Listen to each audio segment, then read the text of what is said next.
Hi friends, ഇന്ന് നമ്മൾ കേൾക്കാൻ പോകുന്നത് നീ വരുവോളം ആറാം ഭാഗം. രചന ആമിക, അവതരണം ബിൻസു ഷിജി. കോളേജ് വിടും വരെ വീണയുടെ ഉള്ളിൽ ശ്യാമിനോടുള്ള പക ഒരു കനൽ പോലെ പുകഞ്ഞുകൊണ്ടിരുന്നു. എത്ര ശ്രമിച്ചിട്ടും അവനെ മറികടക്കാൻ കഴിയാത്തതിലെ നിരാശ ആ ക്രോധത്തിന് ആക്കം കൂട്ടി. സദാ ചിരിച്ചു കളിച്ച് നടക്കാറുള്ള അവൾ അന്ന് കാർമേഘം മൂടിയ ആകാശം പോലെ മൂകയായിരുന്നു. ഓരോ നിമിഷവും ഓരോ യുഗം പോലെ അവൾക്ക് അനുഭവപ്പെട്ടു. കൃത്യസമയത്ത് തന്നെ രവിശങ്കർ കാറുമായി എത്തി. വണ്ടിയിലേക്ക് കയറുമ്പോഴും അവളുടെ മുഖത്തെ അമർഷം മാഞ്ഞിരുന്നില്ല. മകളുടെ ഭാവമാറ്റം ശ്രദ്ധിച്ച രവിശങ്കർ ഒന്ന് ചിരിച്ചുകൊണ്ട് ചോദിച്ചു, എന്താ വീണക്കുട്ടി, ഒരു വല്ലാത്ത മുഖഭാവം? എവിടെ നിന്നോ നല്ല അസൽ പണി വാങ്ങിക്കൂട്ടി ലക്ഷണമുണ്ടല്ലോ. കുന്തമാണ്. എനിക്ക് കിട്ടിയ ഓരോ പണിക്കും പലിശയും കൂട്ടുപലിശയും ചേർത്ത് ഈ വീണ മറുപടി കൊടുക്കും. നോക്കിക്കോ. അവൾ കയ്യിലിരുന്ന ബാഗ് അപ്പൻ്റെ മടിയിലേക്ക് ആഞ്ഞെറിഞ്ഞുകൊണ്ട് പല്ല് കടിച്ചുകൊണ്ട് പറഞ്ഞു. അവളുടെ വാക്കുകളിലെ വീറും വാശിയും കേട്ട് മറുപടി ഒന്നും പറയാതെ അദ്ദേഹം ഒരു ചെറു പുഞ്ചിരിയോടെ കാർ മുന്നോട്ടെടുത്തു.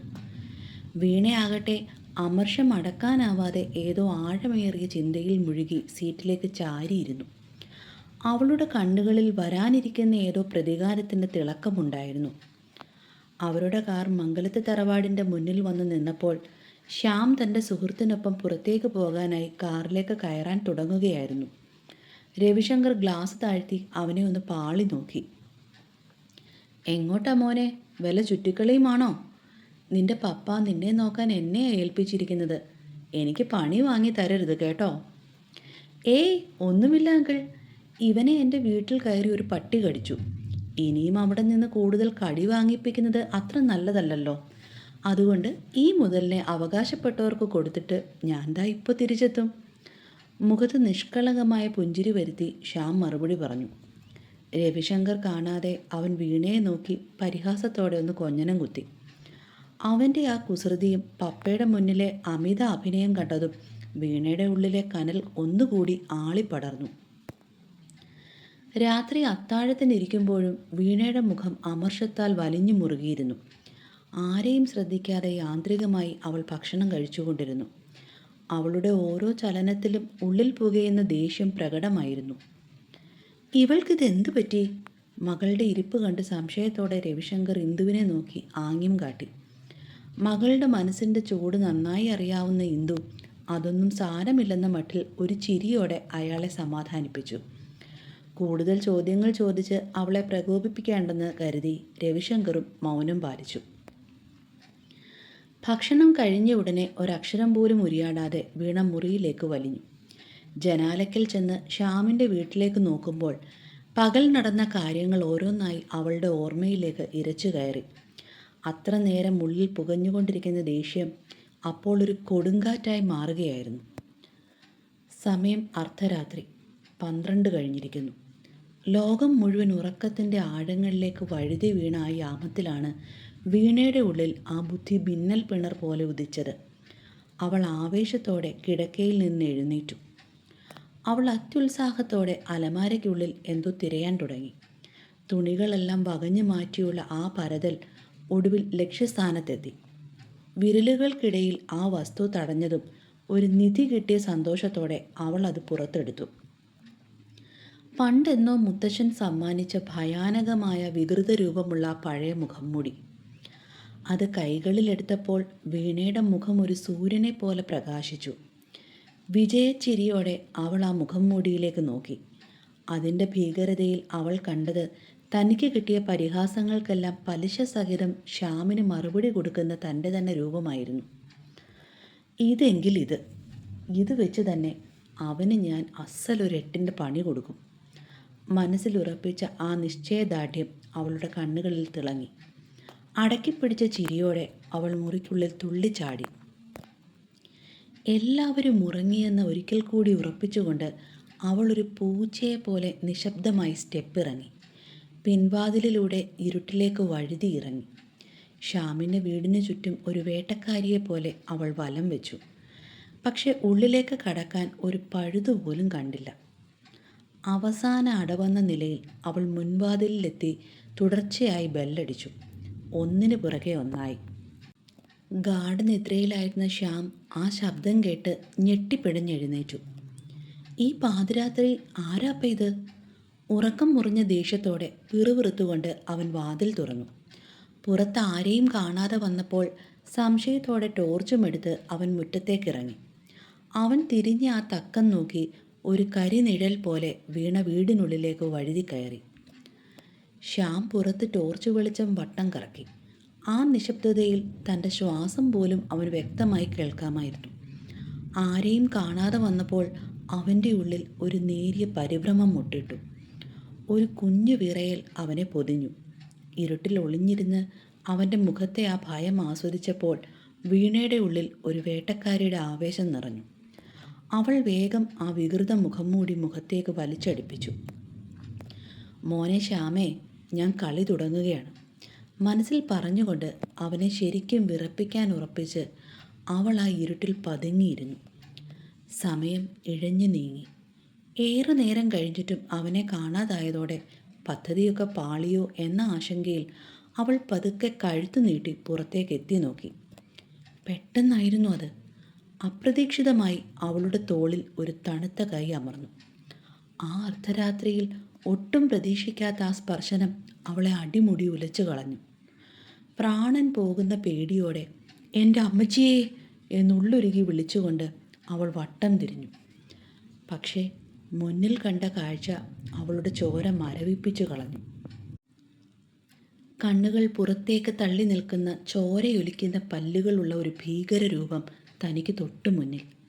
ഒരു മരണപ്പാച്ചിലോടെ തൊണ്ടയിൽ നിന്ന് ഒരു നിലവിളി പുറത്തേക്ക് വരാൻ തുടങ്ങിയതായിരുന്നു. പക്ഷേ അതിനു മുമ്പേ ഒരു കരുത്തുറ്റ കൈ അവളുടെ വായ അമർത്തിപ്പൊത്തി. വാക്കുകൾ പുറത്തു വരാതെ അവൾ പിടഞ്ഞു. ചുറ്റും കനത്ത ഇരുട്ട്, മുന്നിൽ ആ രൂപം. ഭയം അതിൻ്റെ പരകോടിയിലെത്തിയതോടെ അവളുടെ കാഴ്ച മങ്ങി തുടങ്ങി. കാലുകൾക്ക് ബലം നഷ്ടപ്പെട്ട് ബോധത്തിൻ്റെ അവസാന തരിവെട്ടവും അണഞ്ഞ് അവൾ പതുക്കെ താഴെ കൂർന്നു വീണു. വീണ ബോധരഹിതയായി തളർന്നു വീഴുന്നത് കണ്ടതും ആ രൂപത്തിന് എന്തെന്നില്ലാത്ത പരിഭ്രമം നിറഞ്ഞു. വായ പൊത്തിപ്പിടിച്ചിരുന്ന കൈകൾ വിടുവിച്ച് ആ രൂപം സ്വയം തലയിൽ കൈവച്ചു. ഭഗവാനെ, ഇതിന് ബോധം കെടാൻ മാത്രം ബോധം ഉണ്ടായിരുന്നോ? പണി പാളിയോ? അവൻ പിറുപിറുത്തു. ആ രൂപം മറ്റാരുമായിരുന്നില്ല, ശ്യാമായിരുന്നു. അവൻ ആവലാതിയോടെ ഓടിപ്പോയി അടുക്കളയിൽ നിന്ന് ഒരു ഗ്ലാസ് വെള്ളം എടുത്തുകൊണ്ട് വന്നു. പതുക്കെ അവളുടെ മുഖത്ത് വെള്ളം തളിച്ചു. വീണ പതുക്കെ മിഴികൾ തുറന്നു. പക്ഷെ കൺമുന്നിൽ വീണ്ടും ആ വികൃതമായ രൂപം. എൻ്റെ അമ്മച്ചിയേ എന്നൊരൊറ്റ നിലവിളിയോടെ അവൾ വീണ്ടും കണ്ണുകൾ ഇറുക്കിയടച്ച് ബോധം കെട്ടു വീണു. അപ്പോഴാണ് ശ്യാമിന് തൻ്റെ മണ്ടത്തരം മനസ്സിലായത്. പരിഭ്രമത്തിനിടയിൽ സ്വന്തം മുഖത്തെ ആ ഭീകര മുഖം മൂടി മാറ്റാൻ അവൻ മറന്നുപോയിരുന്നു. വെള്ളം ഒഴിച്ചപ്പോൾ ആ വികൃത രൂപം കണ്ടതാണ് പാവം വീണയെ രണ്ടാമതും തളർത്തി കളഞ്ഞത്. അവൾക്ക് കിട്ടിയ പണി ആലോചിച്ച് അമർത്തി ചിരിച്ചുകൊണ്ട് അവൻ മുഖം മൂടി അഴിച്ചു മാറ്റി. വീണ്ടും അവളുടെ മുഖത്ത് വെള്ളം കുടഞ്ഞ് അവളെ തട്ടി ഉണർത്തി. ബോധം വീണ്ടും കിട്ടി കണ്ണു തുറന്നപ്പോൾ മുന്നിൽ പല്ലിളിച്ചു നിൽക്കുന്ന ശ്യാമിനെയാണ് വീണ കണ്ടത്. ജീവിതത്തിൽ ഇതുവരെ പരാജയം എന്തെന്നറിഞ്ഞിട്ടില്ലാത്ത, എല്ലാവരെയും വെല്ലുവിളിച്ച് ശീലിച്ച വീണക്കുട്ടിക്ക് ആ നിമിഷം ഭൂമി പിളർന്ന് താഴേക്ക് പോയിരുന്നെങ്കിലെന്ന് തോന്നിപ്പോയി. അപമാനത്താൽ അവളുടെ ശിരസ് കുനിഞ്ഞു. അപ്പോൾ എങ്ങനെയാ? കിട്ടി ബോധിച്ചുവെങ്കിൽ വീട്ടിൽ പോയി കിടന്നുറങ്ങാൻ നോക്ക്. എന്തായിരുന്നു വീമ്പടി? പലിശയെന്നോ കൂട്ടുപലിശയെന്നോ എന്തൊക്കെയോ പറയുന്നത് കേട്ടായിരുന്നു. ആണുങ്ങളോട് കളിച്ചാൽ ഇങ്ങനെ ഇരിക്കും. ശ്യാം അവളെ നോക്കി ആഞ്ഞു കളിയാക്കി. അതിന് നിന്നെ ആരാ ആണുങ്ങളുടെ കൂട്ടത്തിൽ പെടുത്തിയിരിക്കുന്നത്? മനസ്സുറക്കെ അലറുമ്പോഴും ഒന്നും മിണ്ടാതെ വീണ പെതുക്കെ എഴുന്നേൽക്കാൻ ശ്രമിച്ചു. വല്ലാത്ത ഭയത്താൽ അപ്പോഴും അവളുടെ ശരീരം വിറയ്ക്കുന്നുണ്ടായിരുന്നു. എഴുന്നേൽക്കാനാകാതെ അവൾ നിലത്തേക്ക് തന്നെ ഊർന്നിരുന്നു. ജാടയൊന്നും വേണ്ട, ഞാൻ സഹായിക്കാം. അത് പറഞ്ഞുകൊണ്ട് ശ്യാം സ്നേഹത്തോടെ കൈ നീട്ടി അവളെ സഹായിച്ചു. ആ കൈകളിൽ മുറുകെ പിടിച്ച് എഴുന്നേൽക്കുമ്പോഴും അവളുടെ ശിരസ് കുനിഞ്ഞു തന്നെയിരുന്നു. എന്തെന്നില്ലാത്ത അപമാനഭാരം അവളെ കീഴടക്കി. ഒരക്ഷരം പോലും മിണ്ടാതെ പതുക്കെ നടന്ന് അവൾ പുറത്തേക്കിറങ്ങി. പക്ഷേ പുറത്തെ കനത്ത ഇരുട്ടിലേക്ക് നോക്കിയതും അവളുടെ ഉള്ളിൽ എന്തെന്നില്ലാത്ത ഭയം മിന്നിമറഞ്ഞു. അവൾ മുന്നോട്ട് നടക്കാനാകാതെ അവിടെ തറഞ്ഞു നിന്നു. എന്തു പറ്റി? പലിശ പിരിക്കാൻ ഇനിയും വല്ല പ്ലാനുമുണ്ടോ? ശ്യാം പിന്നിൽ നിന്ന് ചോദിച്ചു. ചേട്ടാ, എനിക്ക് എനിക്ക് പേടിയാ. എന്നെ ഒന്ന് വീട്ടിൽ കൊണ്ടാക്കി തരുമോ പ്ലീസ്? അവളുടെ ആ ചോദ്യം കേട്ടതും ശ്യാമിന് ചിരി നിയന്ത്രിക്കാനായില്ല. അവൻ പൊട്ടി പൊട്ടി ചിരിച്ചു. ചിരിച്ചുകൊണ്ട് തന്നെ അവളെ ചേർത്ത് പിടിച്ച് അവൻ അവളുടെ വീട്ടിലേക്ക് നടന്നു. വീടിൻ്റെ വാതിലിലെത്തിയതും അകത്തേക്ക് കയറുന്നതിന് മുമ്പ് അവൾ അവനെ നോക്കി പതിഞ്ഞ സ്വരത്തിൽ പറഞ്ഞു, ചേട്ടാ, ഇതാരോടും പറയരുത് പ്ലീസ്. ഇനി അവരുടെ മുമ്പിൽ കൂടി നാണം കെടാൻ വയ്യ, അതുകൊണ്ടാ. നോക്കട്ടെ, മര്യാദയ്ക്കാണെങ്കിൽ ആരും ഒന്നും അറിയാൻ പോകുന്നില്ല, അല്ലെങ്കിൽ എൻ്റെ തനി ഗുണം നീ അറിയും.